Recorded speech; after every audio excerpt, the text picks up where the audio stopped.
Bienvenue sur la chaîne Amour et Sagesse, dédiée aux réflexions spirituelles afin de nous aider à avancer et évoluer sur le chemin qui mène à Dieu. Aujourd'hui, je vous propose de prendre conscience du commandement considéré comme le plus important par Jésus et de voir comment il peut résoudre tous les problèmes de notre vie. Oui, je dis bien tous. Jésus nous a laissé un enseignement magnifique, mais la grande majorité l'oublie trop souvent. Pour illustrer cela, je vous propose d'imaginer un malade qui irait chez un médecin. Celui-ci fait un diagnostic très précis pour l'aider à guérir, en lui indiquant que faire, que manger et quels médicaments prendre. Le malade rentrerait alors chez lui et au lieu de mettre en pratique ce que le médecin lui a prescrit, il ne ferait rien et comme sa maladie serait toujours présente, il continuerait à appeler le médecin pour lui demander de l'aide, mais ne mettrait jamais en œuvre les conseils du médecin. Ça vous paraît peut-être un peu exagéré. Pourtant, si vous observez attentivement, vous verrez que ça ne l'est pas. L'enseignement de Jésus qui nous est parvenu par le biais des évangiles est plus qu'exceptionnel. Malheureusement, beaucoup répètent certaines phrases de Jésus sans les mettre en pratique, sans même essayer de les comprendre en pensant que c'est suffisant. Dans l'évangile selon Matthieu au chapitre 32, il y a un pharisien qui est un docteur de la loi et qui essaie de piéger Jésus. Il lui pose alors la question: quel est le plus grand commandement de la loi? Et voilà ce que Jésus répond: tu aimeras le Seigneur, ton Dieu, de tout ton cœur, de toute ton âme et de toute ta pensée. C'est le premier et le plus grand commandement. Certaines versions traduisent de tout ton esprit au lieu de toute ta pensée. Avec ce commandement, Jésus nous donne la solution à tous nos problèmes. Peut-être que cela ne vous parle pas beaucoup. Ou peut-être même pensez-vous déjà aimer Dieu comme le mentionne Jésus et que vous ne voyez aucune différence dans votre vie. Je vous propose dans un premier temps de vous attarder sur votre propre vision de Dieu. Là encore, pour une très grande majorité, leur vision de Dieu est très réductrice. Ils s'apparentent à quelque chose qui leur est extérieur et qui fait des choses assez illogiques et parfois terribles.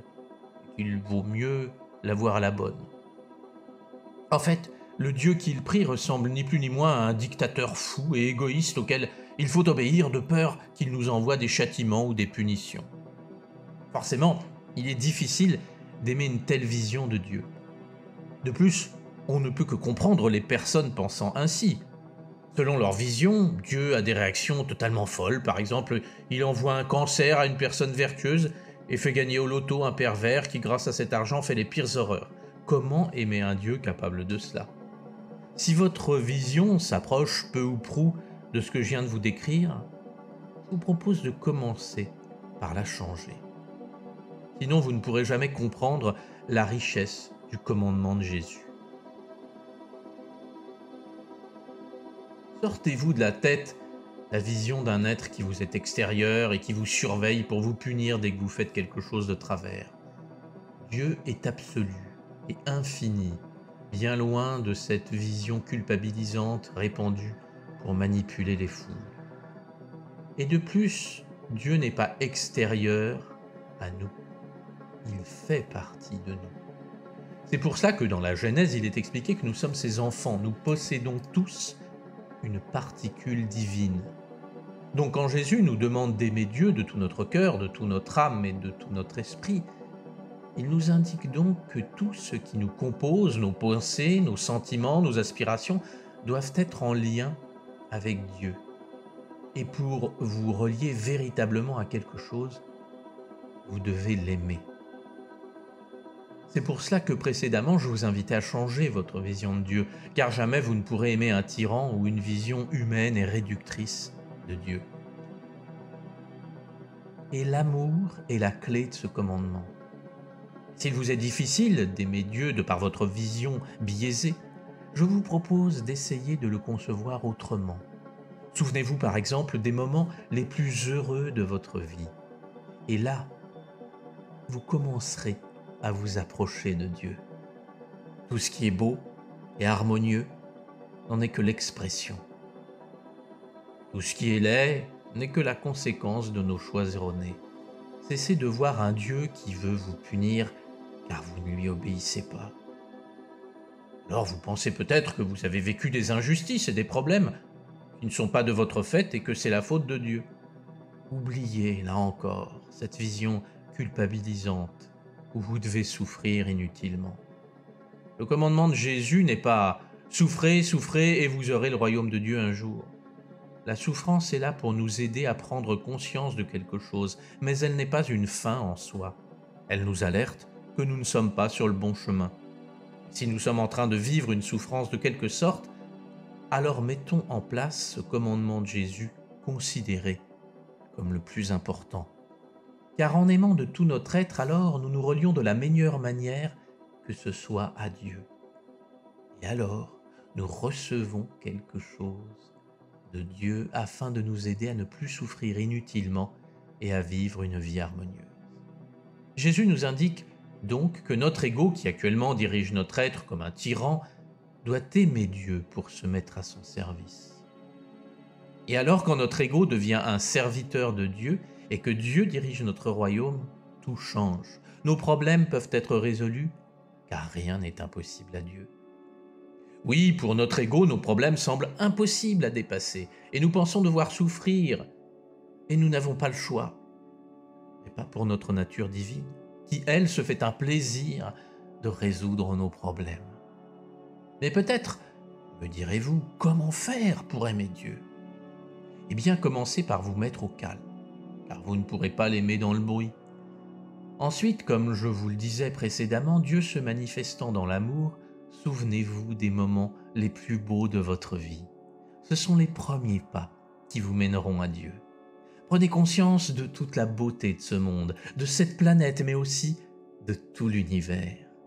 Au lieu de penser qu'aux problèmes, aux actes horribles de ce monde et au chaos, pensez qu'il y a des êtres qui font aussi de très belles choses, mais dont nous n'avons pas conscience, que beaucoup œuvrent pour le royaume de Dieu et ne sont pas médiatisés. Focalisez vos pensées et votre cœur sur ce qui vous anime et vous rend véritablement heureux. Ce sont là les premiers pas qui nous mènent à Dieu. Mais il y a encore bien plus à découvrir. Bien entendu, même si ce commandement semble simple à comprendre, il est plus difficile à mettre en pratique. Vous n'y arriverez pas du premier coup. Un peu comme si vous aviez vu un sportif faire un triathlon et que vous décidiez d'en faire un vous aussi, alors que vous n'avez jamais fait de sport de votre vie.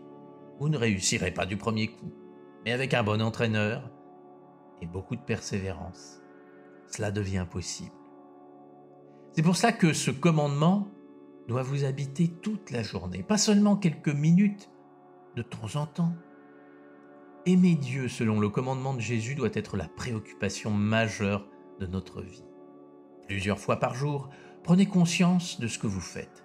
Arrêtez-vous quelques instants et aimez Dieu tel que Jésus le demande.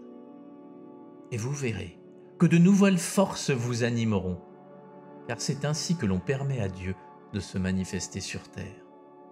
Et alors que vous étiez peut-être en train de dire du mal de quelqu'un sans vous en rendre compte et de préparer de terribles problèmes, vous vous reliez à Dieu par l'amour et vous dites une belle parole qui réoriente votre journée et vous prépare un avenir bien plus beau. Et pour finir, je vous dirais que Jésus, une fois annoncé ce commandement le plus important, ajoute ensuite ce qui suit. Voici le second qui lui est semblable. Tu aimeras ton prochain comme toi-même. Là encore, une grande majorité ne comprend pas ce commandement. Beaucoup disent qu'il faut aimer son prochain et oublient la partie qui mentionne « comme toi-même ». Car là encore, cette phrase est répétée mais dissociée du premier commandement. Comment aimer son prochain si l'on n'aime pas Dieu en premier? En ce cas, nous le salissons plus que nous l'aimons véritablement. Mais cela sera l'occasion d'une prochaine vidéo car il y a bien trop à dire. Et si justement, vous avez du mal à aimer votre prochain, que vous avez vécu des choses difficiles dans votre vie qui vous ont poussé à vous isoler et voir l'autre comme un ennemi potentiel, et que vous souffrez de cet isolement et de cette solitude, je vous rappelle que j'ai réalisé une formation nommée 7 secrets pour sortir définitivement de l'isolement social et de la solitude en respectant vos valeurs.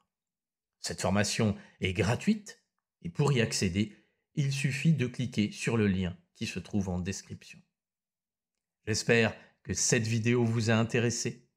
N'hésitez pas à la partager et à écrire un commentaire inspirant. afin de laisser une belle parole qui aidera sûrement un jour une personne qui la lira. Je vous souhaite le meilleur.